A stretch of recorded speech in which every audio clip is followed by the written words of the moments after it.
King Arthur and the Knights of the Round Table. Written by Joan Collins. Chapter 1. The Rescued Falcon. Bran was scattering firewood on the edge of the forest near the great castle of Camelot. Not far away, a knight and a falconer were training a hawk.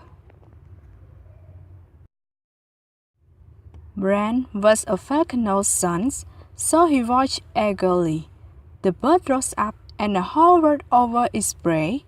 Bran knew that it was a peregrine falcon, one of the strongest and the sweetest of the hunting hawks.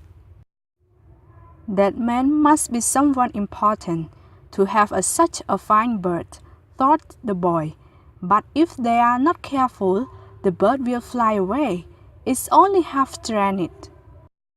The falcon circled up into the sky and suddenly made for the forest. The falconer had let its long leash slip out of his hand. Bran could see where the bird had made for into the thin top branch of a tree. The leather straps of its harness had caught in the twigs. Quickly, Bran climbed up the trunk as far as he could go. He wrapped a piece of coarse cloth around his hand to protect it from the falcon's fierce beak. He managed to free the harness straps and to clutch the bird firmly, pinning its wings so that it couldn't fly away. The falconer climbed up to help him. His hand was protected with a thick leather glove. "That was lucky. Well done, son," he grunted. This young bird was a present from King Arthur to Sir Lancelot yonder. Bran's eyes opened wide. King Arthur, the brave king who had freed them all from the Saxon invaders, and Sir Lancelot, who had come over from France to help the king. They were two of Bran's heroes. Chapter 2. King Arthur and Sir Lancelot. Bran knew all about King Arthur. Arthur had been a boy a little older than Bran himself when he had become king. With the help of a magic sword, Arthur had led his men against the fierce Saxon pirates.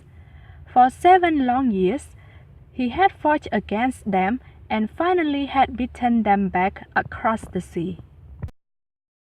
Then Arthur had set up his court in the ancient castle of Camelot, up on the hill where Bran stood now.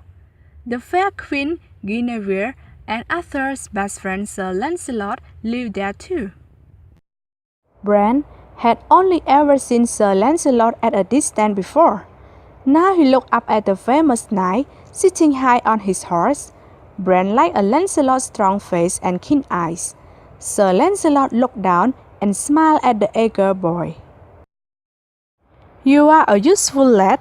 We must find you something to do up at the castle," he said. "Bring him back, Gert, and see that he gets some supper." Lancelot rode off swiftly up the hill. "You are in luck, my boy," said Gert. "There's not many guests taken on at the castle." "What will I do there?" asked Bran. "That's up to Sir Kay," replied Gert. "Why, who's he?" said Bran anxiously. "He's the king's steward and is in charge of everything," said Gert. "He and the king were brought up together as boys, somewhere in Wildwell, but to my mind, he's not half the man Sir Lancelot is." By this time, the two had climbed to the castle gate. Gert put the falcon back on its perch in the hawk horse near the stable. Chapter 3. The Great Hall. Gert took Bran into the kitchen behind the great hall.